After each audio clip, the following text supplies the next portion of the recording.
Show your support for the Untold Radio Network family of shows and join in on the conversation by using super stickers and super chats on YouTube. Got a question you want answered? Ask it live via a super chat and get real-time responses from our show's knowledgeable hosts and guests. Help keep the Untold Radio Network shows running strong. We need your support. Send your super chats and stickers now. Hi there, ladies and gentlemen. This is a very special episode for us. It's episode number 40, which is a bit of a triumph down here in Down South Anomalies. You are on the Untold Radio Network. My name's Jay Katz. And I'm Aspasia. My beautiful wife. And I tell you what, we are going to speaking We're very excited two today. Incredible directors, Australian directors that have done a landmark horror film in so many ways that is so complex, deep, yet satirical, and absolutely a work of genius. Don't believe my words. Believe the words of Stephen King, who had a screener and said, this film is remarkable. It's one-off. It is a work of brilliance.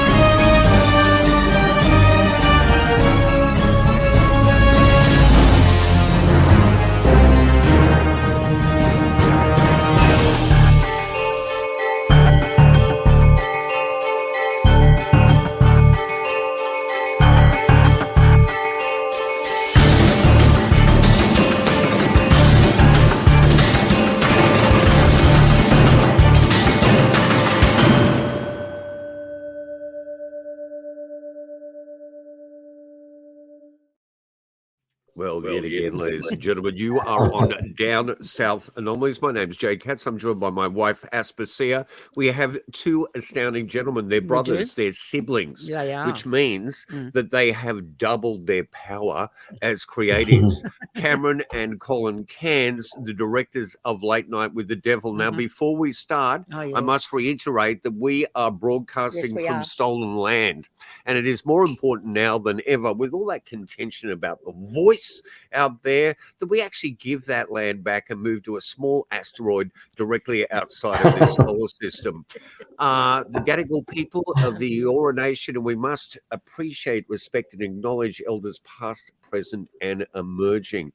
Now, without any further ado, Aspasia, isn't it astounding that out of a country like this, that can be seen from a distance, to be sort of through the tyranny of distance, to not be as astounding, but when you see a film like this, you just realize we're on the cutting edge of everything cultural.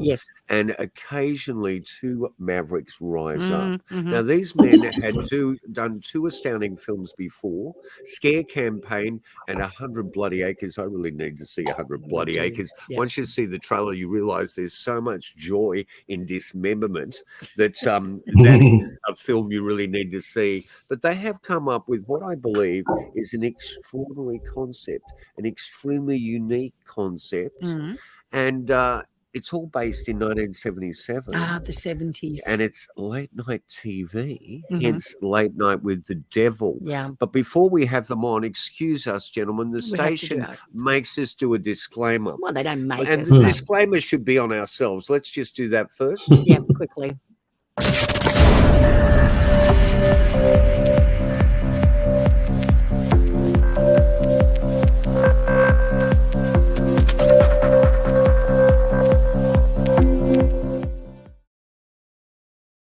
I think that's a great. We can speak freely. Rude way. You can speak freely. You can go. I got it all out of my system through the. What a rude way to introduce your guests. Here's our disclaimer. This is our disclaimer. We love this guy. Never believe fully in anybody else's BS. I don't care if it's Roger Nish, the Pope, L. Ron Hubbard, Al Gore, George Bush, or I don't care who it is. Don't swallow all their belief system totally. Don't accept all of their bullshit, all their BS. The second rule is like unto the first. Don't believe totally in your own BS. which means that, as Bucky Fuller said, the universe consists of non-simultaneously apprehended events. Non-simultaneously. The universe consists of non-simultaneously apprehended events, which means any belief system or reality tunnel you've got right now is going to have to be revised and updated as you continue to apprehend new events later in time, not simultaneously. This is the natural functioning of the human brain. It's the way children's brains perform before they're wrecked by the school system. It's the way the minds of... Okay, that'll do. That's enough. Very left-wing Yeah. libertarian there, Robert Anton Wilson. Yes. But we sort of feel that that's a bit more egalitarian in its disclaimer, that we've Absolutely. all got perception tunnels. We're all full with our own crap. But you know what? It's not a matter of having a disclaimer for you guys. What you guys have created is a marvelous escape vehicle. And let me tell you, for people on my timeline, the very dribbling end of the baby boomers, you've hit every reference that went in emotionally from day one. Yeah. I can't believe it. Yeah. So It's how all did you there. guys start together? Let's tell people what it is who don't know the title of the film. Yeah. Well, you I've kind seen of that. Did you? Yeah, Late Night with the Devil. But let's Okay. show them the title. Yeah, all right. Don't you love this colour There you scheme? go. Loving it. Where does that come from? It is I so don't know. beautiful. Don't ask me. We just found it out there. Where did we're the very good at- filmmakers rip that off from? Yeah. Well, it's got a copyright on there too. Yeah. So, you know. I don't know if that's copyright to you. No. Now let's throw up a picture with the lead star, Oh, yeah. David, who is just your casting in this is fantastic. I love that shot of the three of you there. Yeah. Under the spell. Yeah. But you know what? I wanted to ask them about their Seriously, jet history lagged as that day. brothers, what mum and dad did to lead them on the path into that sort of shaky world of film and television. Yeah. Good question. Well, they didn't do anything, like many parents of that generation. They left us to our own devices. Yeah. And you just followed your interests until someone got hurt. So is this what you wanted to be when you grew up? I think Movie we knew makers? pretty early on. Look, you know, the going to see Raiders of the Lost Ark in the early 80s was a pretty formative experience for us. I think that was the first time that maybe we'd considered what a director did.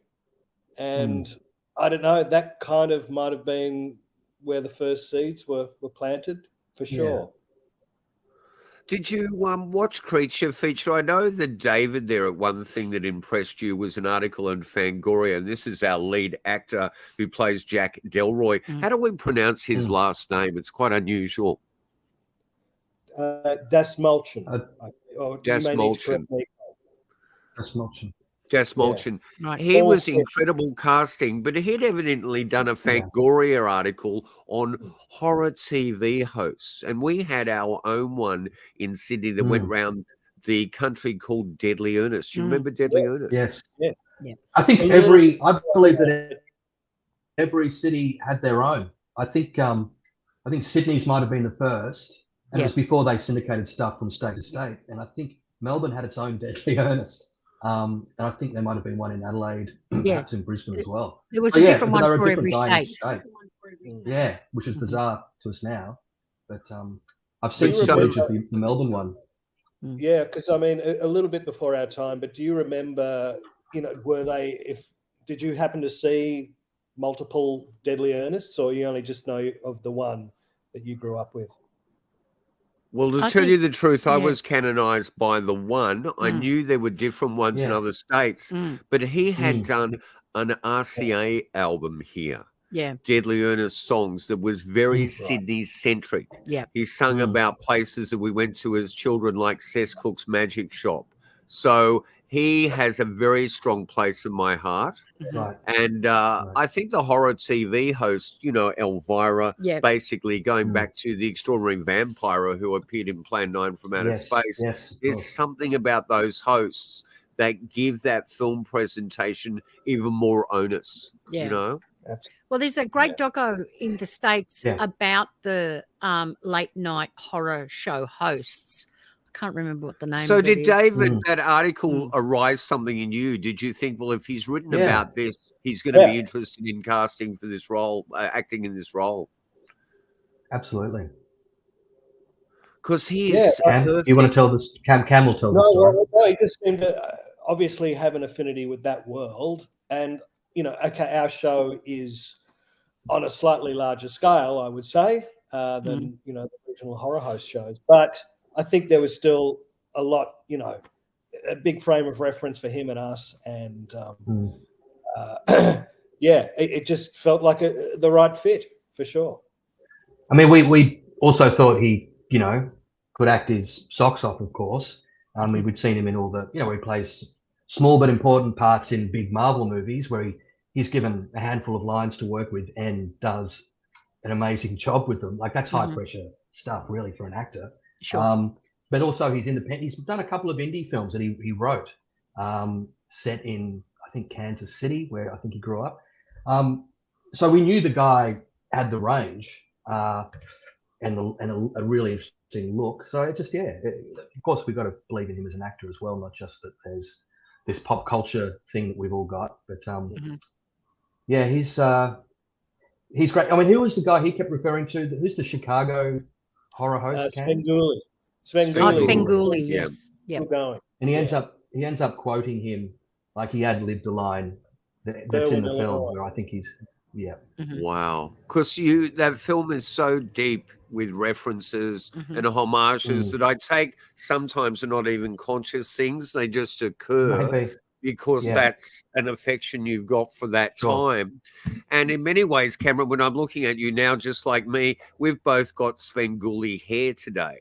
Because Sven Gooley was really sort of like, he looked like he'd woken up and got out of bed. He would have been, to me, someone that was not easy to cast because he really transformed from the person you see in public into the Jack Delroy character astoundingly. Yeah.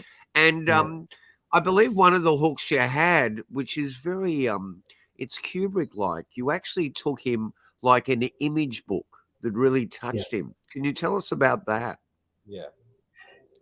I mean, these days, a lot of filmmakers, and I guess it's been going on for years, like you say, but will put together a lookbook or a mood board, something to sort of let investors and potential collaborators know that, you've got half a clue about what this thing's supposed to look and feel like. And we just thought the obvious thing for this movie would be to put together a mock TV guide, or TV week, I guess, as it was here, but with David on the cover as Jack.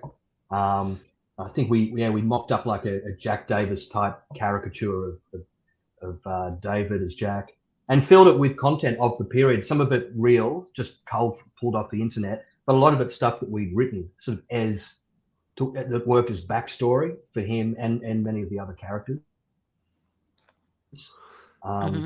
We even put in references to Abraxas and the Abraxas cult, and we actually made up a TV movie from the time, like ABC Movie of the Week, called Hail Abraxas. Who do we have in the cast? Karen Black, I'm sure. So we went to quite a bit of trouble. Karen Black and Morrow, one of the Carradines. Vic Morrow was in it. Yep. Poor old Vic. And that, I think, again, that just showed to him the level of detail that was important to us. It was also had some of those satirical elements that you spoke of, Jamie, and I think that's what grabbed him, and that's what got him to just getting someone to open the script is the hard part, and that's what did it for him and for us. Wow. So, and unfortunately, the script ain't too bad, so he enjoyed that as well. The script is brilliant, and it's brilliant on a very multi-complex level, because you've not only got the scenes on the set, and maybe Cameron, you can set this notion up, but it's really important, conscious to hear on Down South Anomalies, that we don't turn this into a spoiler, because I want people to be really surprised by this film, and they will be, and they will be incredibly surprised and delighted. And it's also it's a conceit that I've always felt. It's one of those rare moments where you actually watch something and you go, why hasn't someone done this before? This is such a brilliant, unique idea. Yes. And it is screaming at me. And the only other film recently that has touched me like that was the 2017 film by David Lowery called A Ghost Story, where the conceit was the ghost with the sheet over it. And its notion of time dilation and the poltergeist experience and the whole melancholy of that spirit was quite astounding. But to look at it from just its advertising, you might be drawn away from it and not realize the power of that film. But I think you guys have got this both in the bag. Not that you've, the other thing that really delights me, but also at the same time is surprising, you know, this film is brimming. People are talking about it. It hits South by Southwest, but there's no poster and there's no freaking trailer. And that is so beautifully Australian. That is so fair dinkum. It's like I will get to it whenever. What's going on there? Well, yeah. I mean, well, we've got a lot of stakeholders, you know. We're not allowed to, I mean, we've cut something, which we're not trailer editors. So we cut a little teaser thing, which is in the mix. It's been discussed. But our American producers have also just put together a rough cut of a trailer, which is a very different beast, but also very effective. So there will be one. And I think the issue is until we know exactly what's happening with the release strategy, especially in the US, then we're just going to have to, unfortunately, hold back on some of that material. Just we don't want it out there too early. No. By the same token, we understand that people are asking all those questions, and you know, the sooner it's out there, the better. But I think we'll be able to release a poster shortly. We've got some key art that we've been working on, and hopefully we can get that posted. I don't know, in the next couple of weeks, maybe before MIF. Right. Okay. So it's definitely not the strategy that the exploitation horror makers used to do. They used to make a poster and then they'd say, "Shoot this film." The Corbin way. Yeah. So Cameron, if it's okay, I'll just get you to set up the film for us without giving too much away. Yeah. Okay. So it's 1977, and Jack Delroy is the host of a late night talk show called Night Owls. And he's been at it for 6 or 7 years. He's always been the number 2 to Johnny Carson's number 1. And he has ambitions of beating Carson, but he never quite gets there. Sort of late in the 70s, he loses his wife, and then he returns to his show for one sort of, I don't know, I guess the show that's going to knock everyone dead and get him back up to number 1, and it just so happens to be airing on a Halloween night. So he's invited on a bunch of guests who have, I guess, supernatural inclinations. There's a mind reader. There's a debunker, a magician. And then there's a young girl who may or may not be possessed by the devil. So I'll probably leave it at that. Yeah, that's enough. But yeah, let your imaginations fill in the If that rest. doesn't pique your interest, nothing will. Yeah. You know, it has extraordinary moments too where, you know, you've got actually what is directly the taping to air, and then you've got the cut to behind the scenes. And I love your color palette as well. Your set design is absolutely on the money and profound. It is so beautiful. Can you tell us about the complexity of putting all that sort of ingredients together? Sure. Yeah, I mean, it's in a way it's a very contained story. 90% of it takes place, you know, on that one set and some behind the set, which also means, you know, you've got to get it right. You can't fuck those things up. So we a lot of time and effort went into getting those details right. Like, we were very fortunate in having a production designer who also lived through that era, and in fact was a set designer on Countdown in the late 70s, early 80s. So it was a world he knew. So the brief to him was very simple. It was just do what you did back then, basically. So that was fantastic. And again, we're doing this all to a pretty tight budget. You know, not a big budget movie by any stretch. So calling all that great Aussie resourcefulness that our crews are renowned for. You know, another key thing was the music. Like, that was something a process we had to start months out from pre-production even. Like, we knew that was going to be so key to just creating that world. Orally, it had to be as convincing as it was, visually. So probably 6 months out, we were in touch with a fellow by the name of Roscoe James Irwin, who is a brilliant jazz player, arranger. He's in the horn section for Cat Empire and bands like that. So we got in touch with him, and it was a dream come true for him to be able to try to replicate that vintage jazzy, show band sound. So he was wonderful to work with. He put together some of the best session musos in Melbourne. So we had all that music ready to go, probably about 2 months out, 6 weeks out from the shoot, I would say.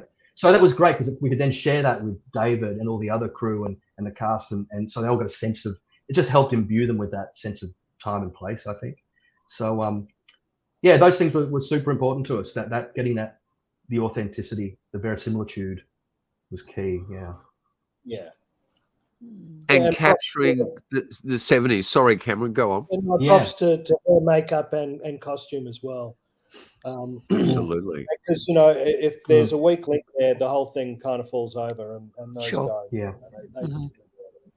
Yeah. There's so much stress about the smallest, like Jack's sideburns. What was the perfect length for those? And that was stuff that was keeping us up at night right till, the day we shot, basically.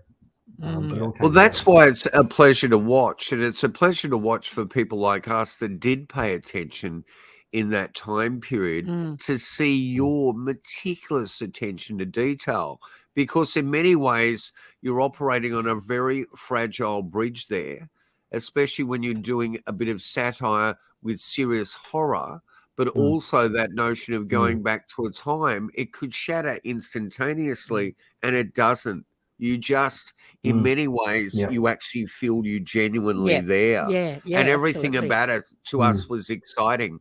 I was born in the late 50s, and my aesthetic is really strongly in that sort of visual design of the 60s. And by the 70s, I could feel that sense of built-in obsolescence bleeding into every form of commodification.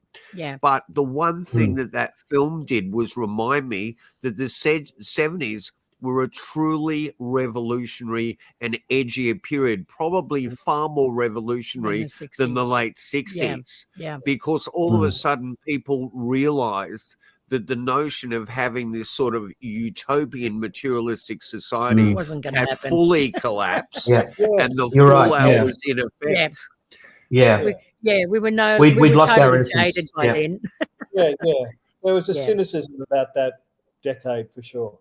Absolutely. And absolutely. it was a cynicism that was powerful. I mean, when a band like the Sex Pistols, who 4 weeks before recording their album couldn't play a note of music or even sing, can then capture an entire world and get into the charts without any commercial support around them, that is inspiringly revolutionary. Big but I time. think you guys nailed it. You nailed it truly in a satanic sense with 77, which is a big number for Aleister Crowleyites out there, the thelemic world. But it's also like... Is that right? It is. It is. Check it out. You'll be shocked by that. But it's a huge ritual number. And it's a number you should keep your eyes out for now. It's going to keep reappearing. And you've done that just from the heart, inadvertently. Not knowing. We're just instinctively, saying that. The other thing is, though, you've managed to get that entire decade, to me, wrapped up in a ball. Yeah, absolutely. And in one of the most taboo areas. And when, on my age line again, and this is becoming very personal, but you're an adolescent male and you're growing up, what is the greatest taboo? Well, you're staying up a little bit later. Let's have a look at Donnie Sutherland's After Dark. They're going to be on drugs here. There's going to be Marilyn Chambers on there, who's just finished Insatiable. And I think you nailed that aspect of this sense of taboo.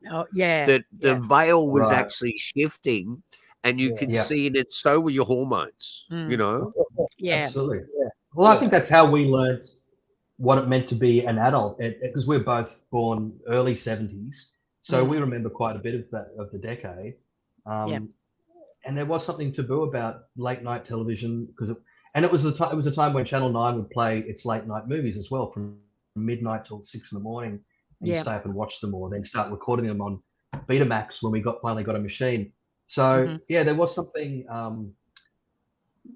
and we were left around, like I was saying, that was the era where parents were, God bless them, were very hands off, and we would just we'd stay up and watch all this naughty adult stuff that we weren't supposed to, and it's kind of how we learnt. I think probably our whole moral compass is based on what we learned from late night television. And that's why we're so fucked up.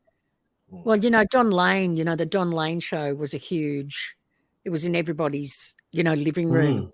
Sure. And we used to watch it all the time. And he used to bring on, that whole paranormal sort of aspect into the home, and made it a lot more normal than it was beforehand. Yes. And then it disappeared again, after that. It was no longer, he had people on like Doris Stokes and Uri Geller and that whole James Randi. Well, James Randi, but anyway. You really captured for us who have always had an interest in this subject, the diabolical duality of the James Randi character. Yes. Because, he started as a stage magician. He appeared in lots of American sitcoms and TV. I think it was even in I Love Lucy. Yeah.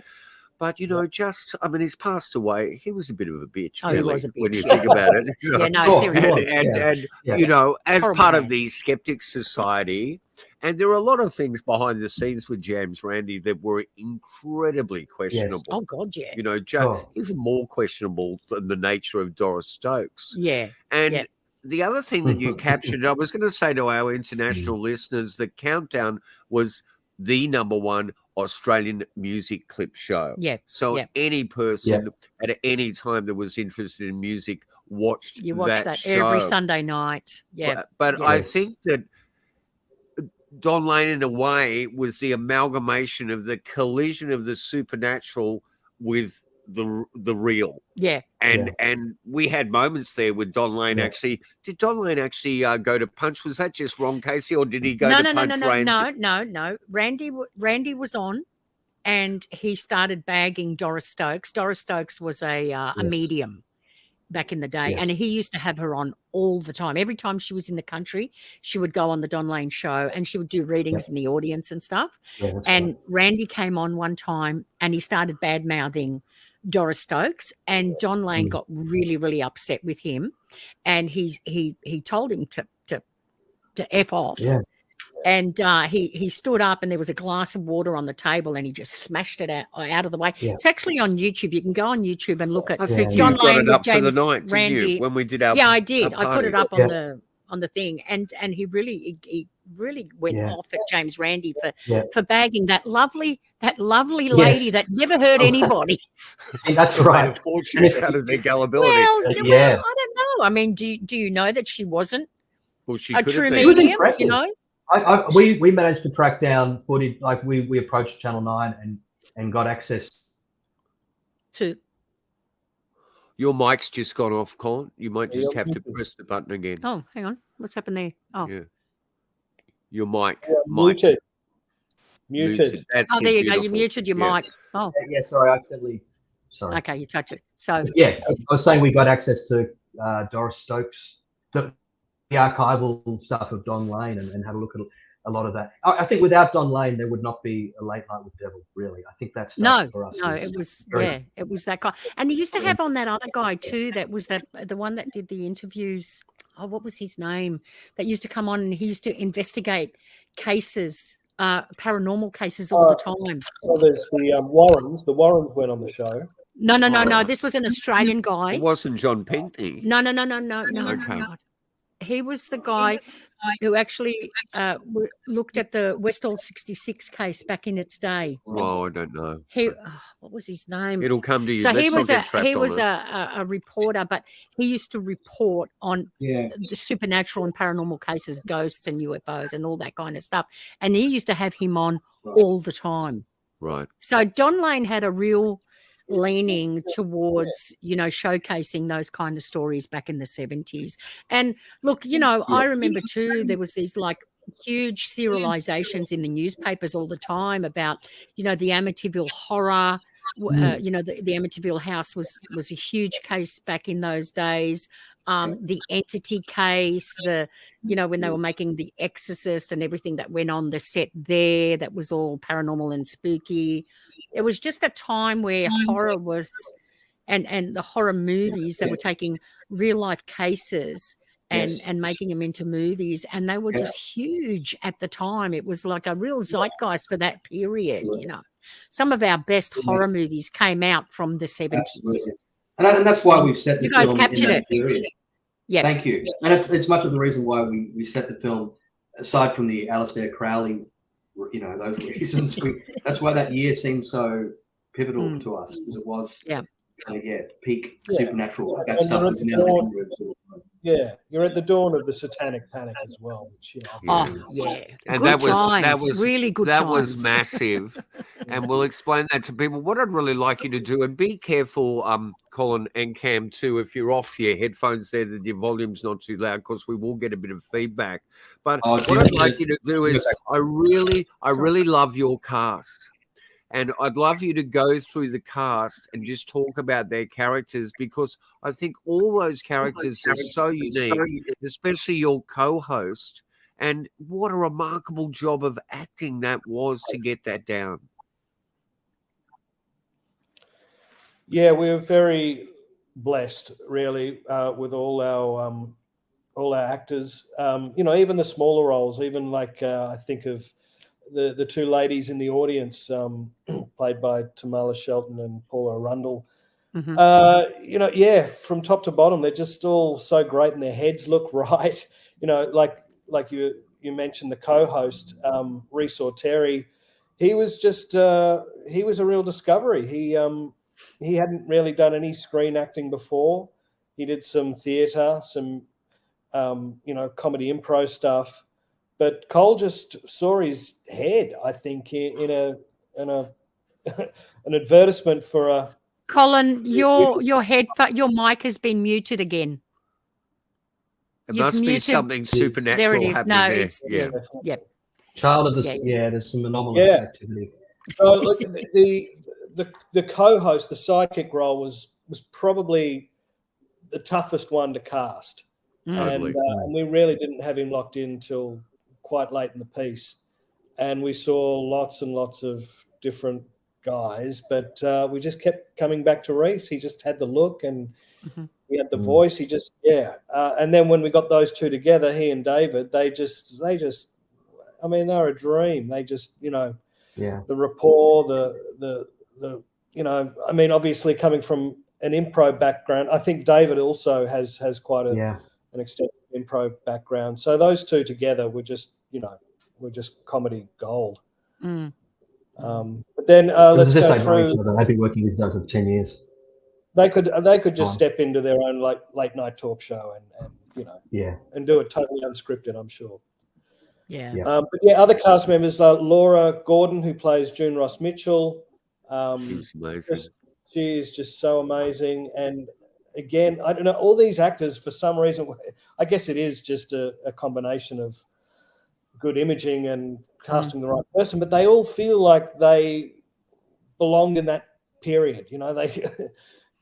There's just something about their look, their type. I don't know. It just feels very 70s to me. And Laura, again, I think. And Ian Bliss, but they knew the world as well. To varying degrees, they understood that time. Like Ian Bliss, who plays Carmichael, the magician turned skeptic. He's of a similar vintage to us, so he remembers all that stuff. So again, once he'd read 3 pages of script and knew what we were going for, so it made life really a lot easier for us. Having said that, Ian Bliss did come on very, very late. He was only confirmed about 4 days out from the shoot, and he had to learn all that. There's that magic routine he does, the sleight of hand. Wow. He had a couple of hours to learn that routine the day before we shot it, and learn about 10 pages of dialogue. So right, amazing. They're just all such professionals and just good people. I mean, and Ingrid, and young Ingrid, Would be remiss not to mention Ingrid. She's in her sort of first big screen appearance. So and she had to go under all that makeup and she was spellbinding. Yeah, and do lots of physical stuff, and she was just such a great sport and delivered such a iconic performance, I think. I think it gets down to as well an incredible chemistry between you two and being able to pick that morale up of your cast and crew. And you guys were filming during lockdown and during in Melbourne. the pandemic, which is a remarkable achievement. But I really do, the older we get, you realize that it can be really difficult on film shoots. It can be really difficult working on a collaborative level with people. And unless you've got people that have got real empathy in their heart, I think you actually see that on the screen, in the casting. I think you see that in the acting. And you can tell when people aren't having an easy time on the set, and that it doesn't bleed through. Now, it's not something that it's like a cult film. It's not something you can tell people to do. It's either you got it or you haven't got it at all.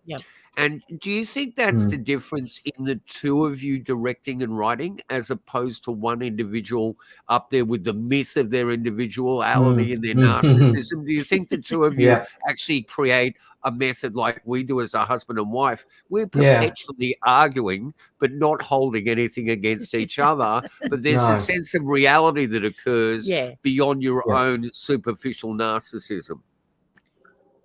I think, you put that very well. I don't know if we put that much thought into how it works, but I think you're right. It isn't about the self and whatever genius idea Cam or I might have. It's what is the best for this story in this moment. How can we make this work? And if someone else offers up something that seems to fit and makes sense, then we should pursue it. It's not, it's a pretty ego-free environment when it comes to us. But and the fact that there's two of us, and it's interesting, we mostly agree, but when we disagree, then and we do that openly, and people see that it's okay for us to have a discussion, a debate, and have a mature conversation about where things are heading. But I think when we both agree, then it's pretty clear to everyone that we who have lived with this project for however many years are probably have half a clue. You know what I mean? It's like, if we're both pretty adamant about something, then people know, okay, these guys have thought it through. This is how it's going to be. So, but I think just trying to engender a sense of collaboration, and I'm not sure how it is we do that. I think it just comes down to personality, temperament, and us instinctively being collaborators and wanting to have that same kind of relationship with everyone else we work. I could see that at the night of the after party at the Sydney Film Festival. The way that you guys were so approachable is, well, let me say this, in my heart of hearts, after being on the movie show for a couple of years, I actually see that as a rarity. I don't see that as a commonality. And, there are certain people that can be approached at those after parties, and then there's certain people that can't. Can we show a little bit of the after party? Let's have a little look at that. Did you guys see any of Did you that? ever see this little film they threw together? No. It's like a 47. Let's go there. 47-second encapsulation of the after party with all the acts and stuff that was on. It's not embarrassing to you guys. No, You'll see me dancing. No, I need to be wheeled out in an ambulance. Let's have a look at this.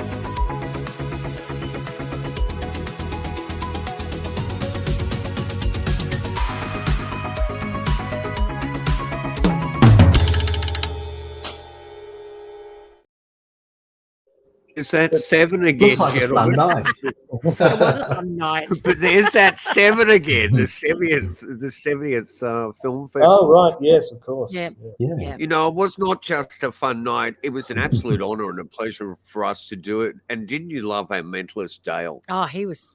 He's just incredible, that guy. Yeah.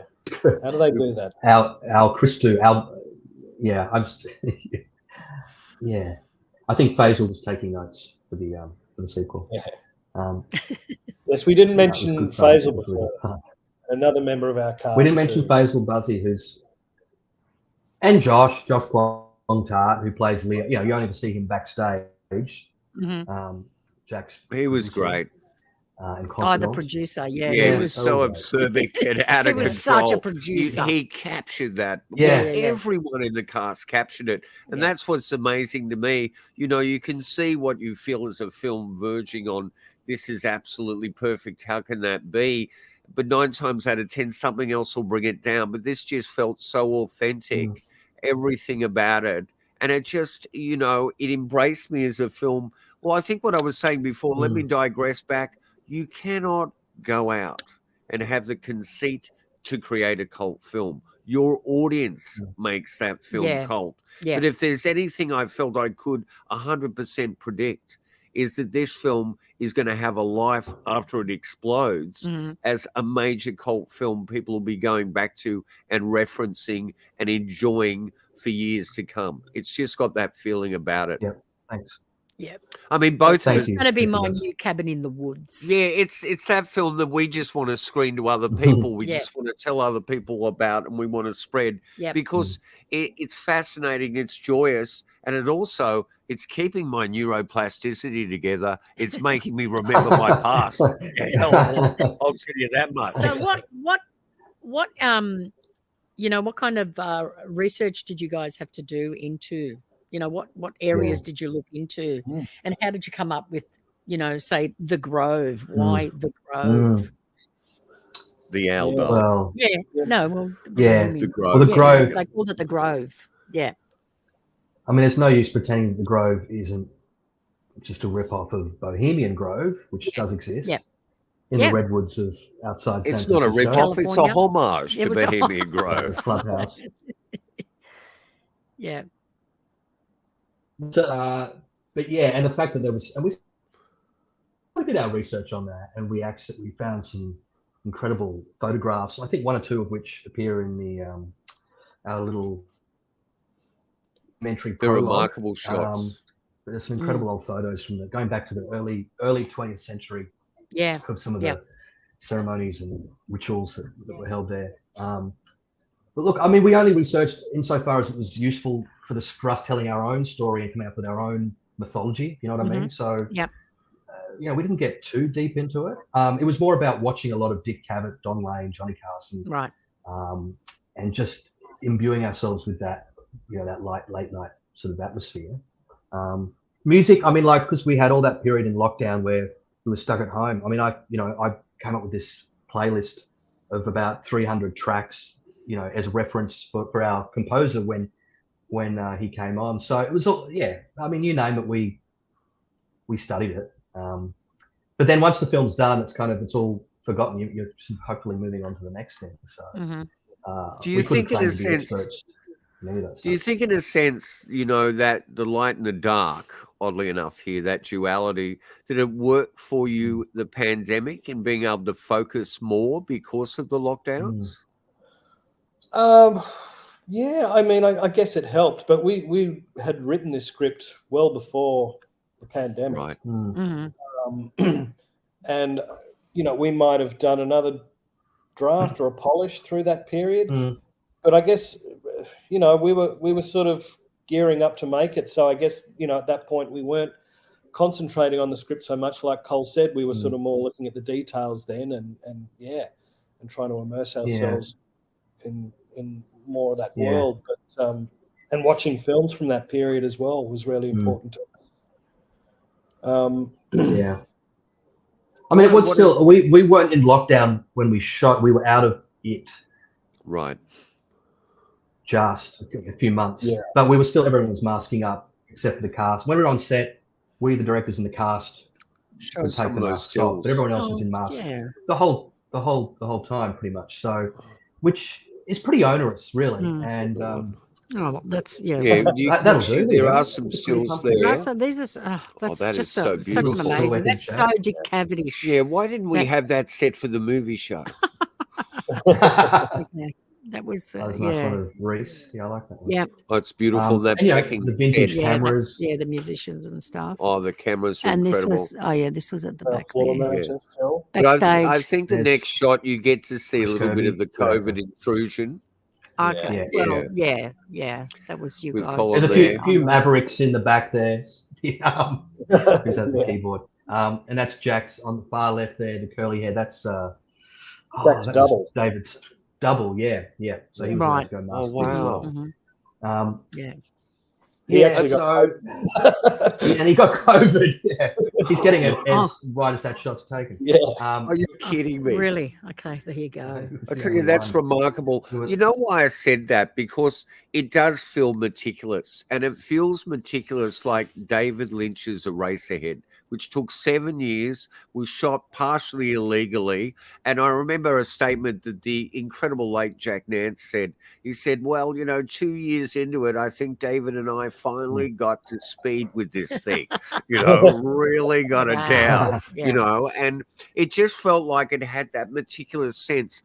Like the Kuchin brothers, you could look into every millimeter of emulsion in that frame and find something to sort of enthrall you. Yeah. And in that way, it just blew my mind. You know that Harry Shearer had a lot to do. Harry Shearer, who plays Mr. Burns. Mr. Burns in The Simpsons and was in Spinal Tap. He was a bit of a Grover. And he actually, he's a member of the Grove. He self-funded, wrote and directed a film in the 90s called The Teddy Bear's Picnic. About the Grove. Which was like a sanitizing of the Grove.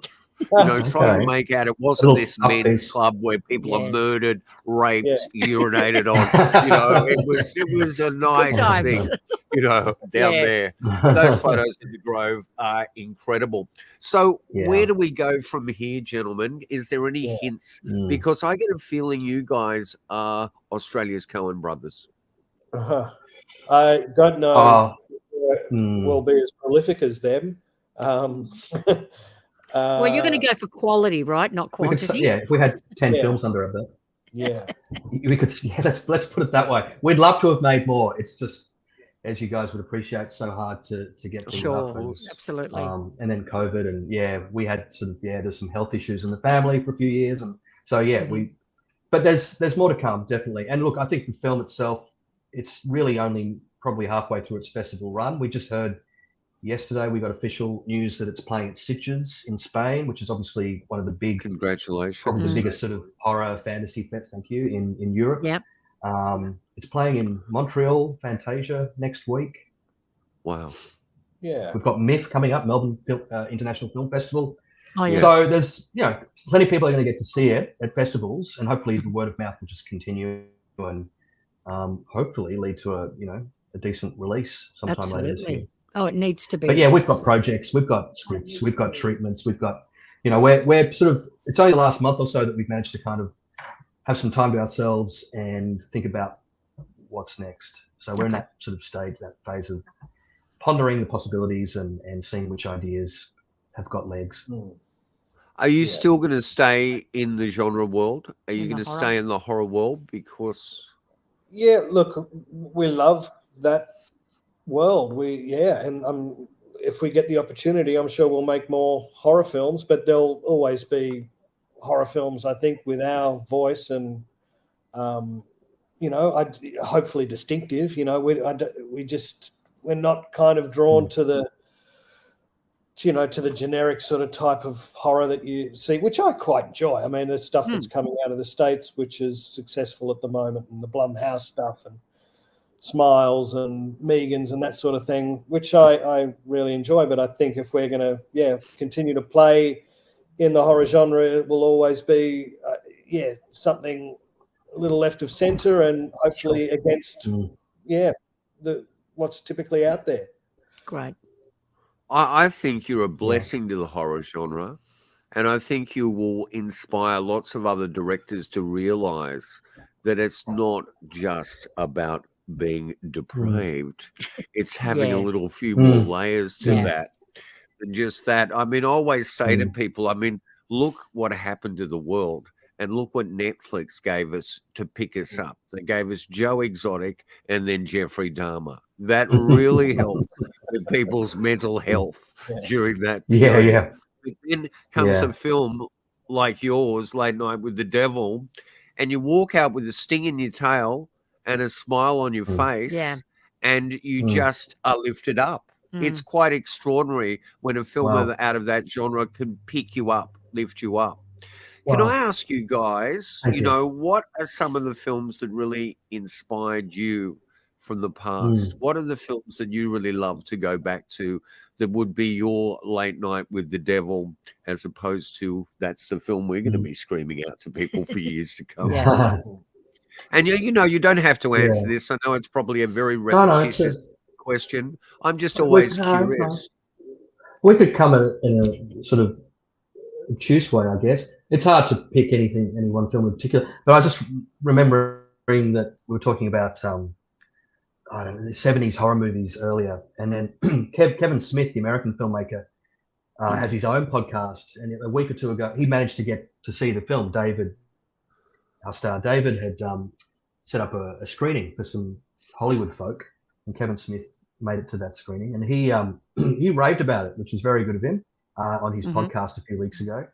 And he likened this film. He said it was a cross between Rosemary's Baby and Network, which you know, are two of the great movies of that. You know, 10 years between them probably. So you know, stuff like that. But beyond that, hard to. I mean, Cam can probably talk to some about like formative years, like we mentioned Raiders of the Lost Ark earlier. And we were there. We were there for the VHS boom of the early 80s. So we were, and like Cole said, you know, we had parents who didn't really give a shit what we were watching. So, you know, we got to see all these. Insatiable, for example. Right. Well, she went on to do Rabid with Rabid. She was great at that. We got to Insatiable through Rabid. We had no idea. Right. Fair enough. Oh my God. Yeah, and I got to Rabid through Insatiable, but I'm telling you, and Marilyn, before she died, believe it or not, and how absurd this is, she had a major UFO sighting, and it was a gigantic, get this, cigar-shaped object the size of a football field. But it was a genuine encounter that many other people actually experienced along with her. Yeah. So she had to break into the world of the paranormal. I guess a more aligned question would be asking you are well aware that many films in the 70s have what they say is a curse placed on them. From the Amityville Horror to The Exorcist. And I think The Exorcist was just, The Omen was a major one where lots of weird things were happening on the set. I think Freakin' was the thing that was killing people on that set. Because he was tying people up. And have you seen that documentary he did about we're all just alone? Oh my God, he's crazy. Yeah.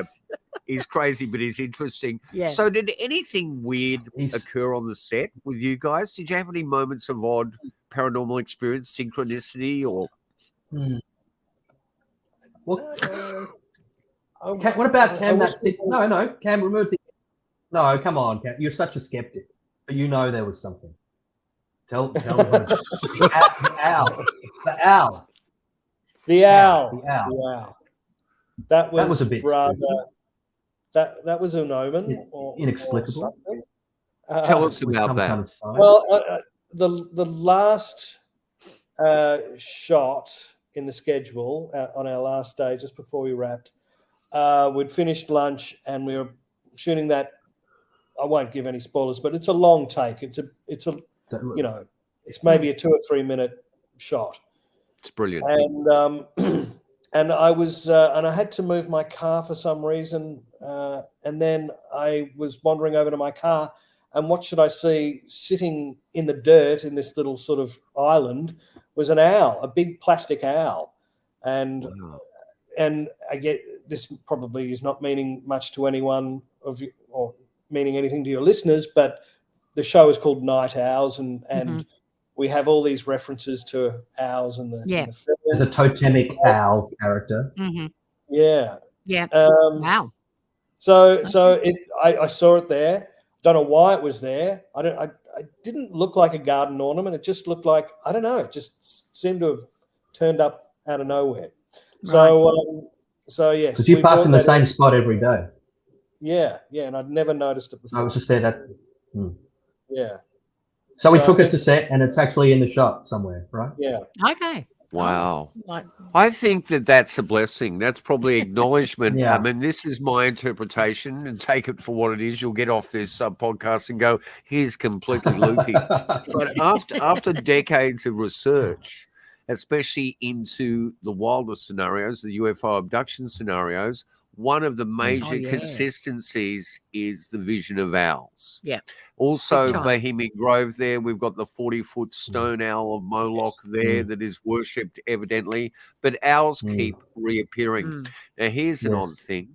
Yesterday, by stroke of chance, that we actually got... Last week, you mean? We got, last week in the episode series, we got the CEO of the incredible new app based on Guy Debord's theory of Derive, Randonautica. Do you know about this app? It is causing an absolute sensation.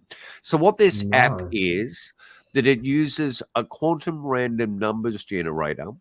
You punch in a limitation in the distance you want to travel. Where you are. Then you meditate with intention, hit the button, and it gives you a spot. A coordinate. Now, it has been picked up by millions of people, and there have literally been over 1 billion Randonautica journeys. Adventures, Now, the truth about the app, in the first place, is to get people to realize that they're stuck in a routine. This was Guy Debord. He was the theorist behind the spectacle in the 60s. He wrote that book and did that feature film saying that we've become so enchanted by illusion that our life no longer is about art, it's about commodity. Anyway, so this was to reawaken people. But what I see it as is this brilliant period of the 70s you've concentrated on, and it literally is a brand new spanking piece of cutting-edge technology that anyone can download. And what it's doing is what they were doing in Stanford laboratories in the 70s. It is exercising people's telepathic muscle. It is the mind at large. It is human consciousness coming into play. So people have put in, of course, kids around 20 years of age are punching in murder. Horror, nightmares, and a few of them have rolled and up. They're stumbling in one on rolled stuff up like to a bag. They opened it, and it was a dismembered body. So this shit is going down. It's now, the only reason I brought this interview up is their original insignia was an owl. It's an owl with its head bent over, looking in a different direction. And the CEO could not palate that, and she's come back with a much nicer, sanitized owl. Well, the owl, it looked like its neck was broken, but it was supposed to be like looking quizzically at it, but it looked broken. So they've got a new owl, but it's an owl, again. So, there you go. So called again? It's called Randonautica. So put it into YouTube, and it will come across. And you know what? The scariest Randonautica adventures. And if you see a film in that, because I said to her, this needs to be optioned for a film and a TV series now, you're right on it. If you see a film in that, can you please use the wife and I as cadavers? Of course, in a couple of years' time, we're going to be there anyway. We just want to be immortalized. We get to dismember you as well. Yeah, you can do what you ever wish with. Well, you won't need to do that. As long as it doesn't hurt. Look, guys, there's so much we could talk to you about. What I really love about you two guys is your grassroots. You're down on the same level as the proletariat, even though I feel your career is about to skyrocket. We put in a major application on marginalized artists to South by Southwest out here. And you know what happened? Nothing. They're not interested in us. We're going to have to do flash mobs out the front called North by Northwest and just scream, as loud as we can. Do it. But we are totally enchanted by your career, and we're so grateful to call you Australians with this incredible way of approaching these genre films. We've always loved genre films. Yeah. We think they're really important and they shouldn't be derided, but they need to be in the right hands so they deliver the right message. Absolutely. We do need to take care of the genre. Yes, absolutely. When I say we, just all of us. So you know what? Nice thank you guys. The amazing thing about and if you want our dad on one day, our dad was Westall UFOs. He's the guy. Right? Oh, you're kidding! I would love to have your dad on. Can you make moves towards that? Westall, did he see it? I'll mention it to him. Yeah. He doesn't talk about it often. I don't know if it was Westall, but that period he grew up Bayside, Melbourne in the 50s and 60s, and he saw things. And he's the most down-to-earth, like, skeptical guy, you'd think, but there's a few times when he's had a couple of drinks, he will tell you about the sightings. We would love to talk to him. And you know what? Let me say this. Our background, we met as therapists. We met as therapists. We were working with mentally ill people. We were working with handicapped people. We always had an interest in this subject matter, but we don't hold a hypothesis. We just want to deal with the fact that we kept coming across people with these narratives that showed signs of post-traumatic stress disorder, that showed things that don't occur from having a nightmare or an hallucination. So I think the narratives, for better or for worse, should have as much of an airing as the scientific reductionism. And hopefully those two can meet each other one day, because I believe we live in a far more mysterious world than consensus reality grants us to. And that's our only dalliance with Can I just say what I was going to say? Yeah, you can always say what you're going to say. Believe me. I just want to say that when I was watching the film, straight away it hit me that it was I actually thought, did they make this in America? Is this an American film? Because it was just the production values were so high that, and it looked like it cost, a gazillion dollars. That it was like, I was thinking, is this really Australian? Or did they just grab a couple of, Australian directors and they've made it over there and, they've got huge funding and stuff. And it was like, no, this looks like an American film. And didn't even realize that, only one of the cast members was an American actor and the rest were Australian actors. So it was not to deride what we do here, but it was just on a different level. It was not level. It was just, felt so American. You know what I mean? That it was without Americans, the Americans, it was a risk. It was a risk. We always felt there was a risk because we, for years, told people, Australian filmmakers, if you don't have much money, don't try to ape the Americans. Don't do it in an American accent. It'll come off. You'll all look really silly at the end of it. Yeah. So I think, our own advice was there in the back of our heads. So, but it was probably motivation to just work that little bit harder to make it work. But you weren't aping the Americans because we had Don Lane. We are the country where failed Americans come to have a brilliant career. They weren't failed Americans. He was just he wanted to be a big fish in a small pond, so he came out to Australia. Yeah, and we already by the late 60s. And, Bob Menzies was so enamored by the Queen that he would say he was feeling nauseous the moment he approached the shores of Australia. They should have left him over there. But, the truth is, by the 70s, Australia had become very Americanized in our popular culture. Yeah, American-centric. And you know what? I still praise that. I love that because what it did was open up an expansive creativity to play along with. Absolutely. And gave us so much to think about. And we spent most of our 80s and 90s writing to overseas companies to get rare videotapes and books and things like that. Yeah. And I get very troubled by the notion of the internet going, where's the hunter-gatherer mentality here? You're just hitting a cursor, people. Wake up, do some work for your pop culture. Anyway, you know what, guys? I can't thank you enough for your time, who you are. We wish you all the best in your career. I hope people go back to Scare Campaign and 100 Bloody Acres to see the birth of this incredible film that is the one and only Late Night with the Devil. Yeah. And what a film that is. And what a time that was. What an absolutely outrageous time the 70s were for a collision of culture.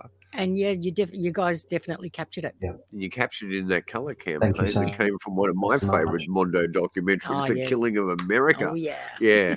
Because if that wasn't a film made for the end of the 70s, Exactly. what was? Yeah, That was I know. Another film we shouldn't have. Yeah, another one we shouldn't have been allowed to watch at the age of 10. But anyway. Oh yeah, no, you shouldn't have been. But hey, it's done now. There's some images in there that traumatic. Yeah, you can't unsee. Yeah. And the other thing is, there's that astounding stock music in there that still haunts me. It's very effective. That's synthesized and it's still really effective. Yeah. And I think years later there was another Mondo ripoff. It was the one where Jello Bianca ran for political office. Who? And they Jello Biafra. Jello Biafra. That's one of my favorite. It's called This Is America or something like that. And it had the Kung Fu nuns in it. Yeah, I love that. God, I saw that. And that lifted the entire stock music score again into that doco. Isn't it incredible that Jacopo and Prosperi, actually they're the Italian directors of Mondo Cane, wanted their film be absolutely that sort of juxtaposition between beauty and horror, and they wanted them to be real, and they spawned an industry of incredible fabrication and hoaxing. Absolutely. Yeah. Well, I really know that your film's going to inspire lots of other filmmakers, but it's also going to be the main thing that incredible art form should do. And that is be just worthwhile entertainment to make us all escape and go somewhere else, even if we have to come back to the horror of planet Earth. So thank you guys so much. And we'll be in the next couple of weeks writing our review. You can use it where you want. You can throw it in the bin, but it will be a heartfelt review to put towards all the other ones that come out there. And, you know, if people want to see Late Night with the Devil, what should they do? Just be patient? Be patient. At this stage, yes, until we know a little more, but hopefully not too far away a release. Great. But if you're in Melbourne, come and see it at the Melbourne Film Festival. It's playing 4th of August, 8:45, I think, and then 9:45, and then the 11th. Okay, 2 seconds. And what were what were those international festivals? Because we do have an international audience, even if it is just 3 people internationally. But we've got one. We're playing in Montreal, in Canada. In I think it's this time next week. That's at Fantasia in Montreal. Right. Very good festival. And then there'll probably be a couple of screenings there. And then definitely Stitches in Spain.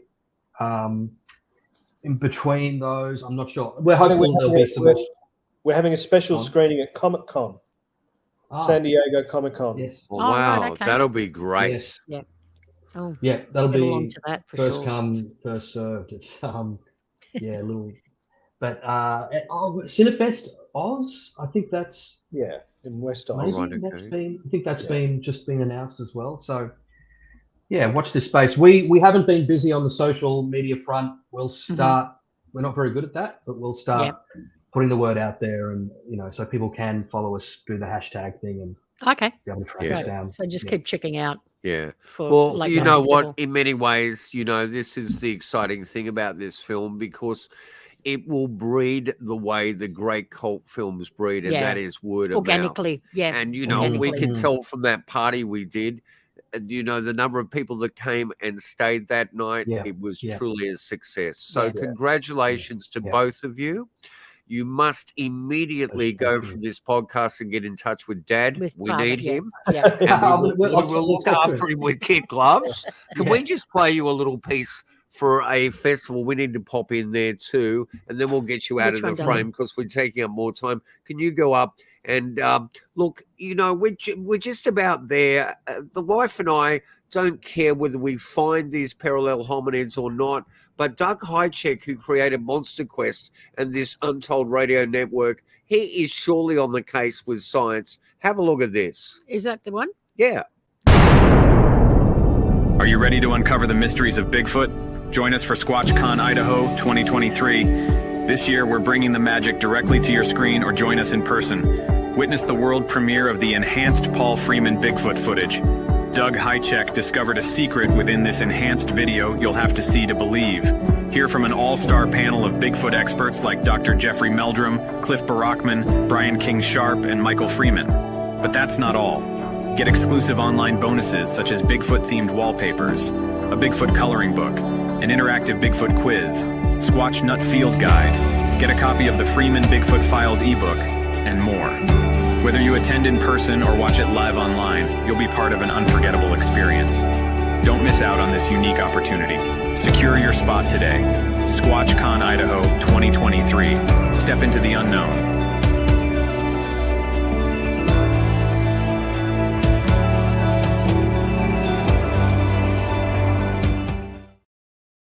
There's got to be an Australian, Idaho, yeah, or online, but there's you got can to go be an online. Australian Yowie film. Yes. Well, And in one of our podcasts, we have Australian Yowie research that actually captured a 9-foot thermal of the Image. parallel hominid. absolutely. But I don't think that parallel hominid wants much to do with us. And I To am blame shocked that there is Don't blame them. Bigfoot wallpaper. Could you imagine waking up late at night to that? Anyway, I think I've I got love it. Bigfoot in the mouth at Yeah, the you moment. do, So, you gentlemen, we will say good night to both of you. All, Thank you. and thank Yeah. you so much. We really We'd love to appreciate get your that time. on, and we so Pleasure. appreciate your time and congratulations We'll mention it to him. on an extraordinary achievement. Thank you. Thank you. guys. Okay. Thanks for having For your us. kind words. Thanks for having us, and thanks for It was our organising a pleasure. great event. Yeah. Thank you. All right. Well, we're going to say goodnight, Lovely chat. play our membership promo and then our outro, and we Yeah. will be back next week with another. And if you interesting- guys need anything from us, I mean, this wife can do incredible props and seamstress work, and I can play a dead body whilst I'm still alive. So get in touch with us. Yeah, We're there. that's We will talent. support you endlessly. All Take right. good care. Thank Good you. night, See you later. everyone. Bye. Like to chat. Hey, Untold Bye. Radio Network fans. Want exclusive perks and to support our channel? Introducing our YouTube membership program with 3 amazing levels. Get loyalty badges that level up to different cryptids the longer you're a supporter. How cool is that? You'll also get access to custom Bigfoot emojis and priority in chat. Upgrade to Backstage Pass for exclusive wallpapers, photos, status updates, discounted books, and merchandise. Go all in with the producer level for everything mentioned plus member shoutouts. Ready for an enhanced experience? Join now, pick your membership level, and let's make this journey even more exciting together.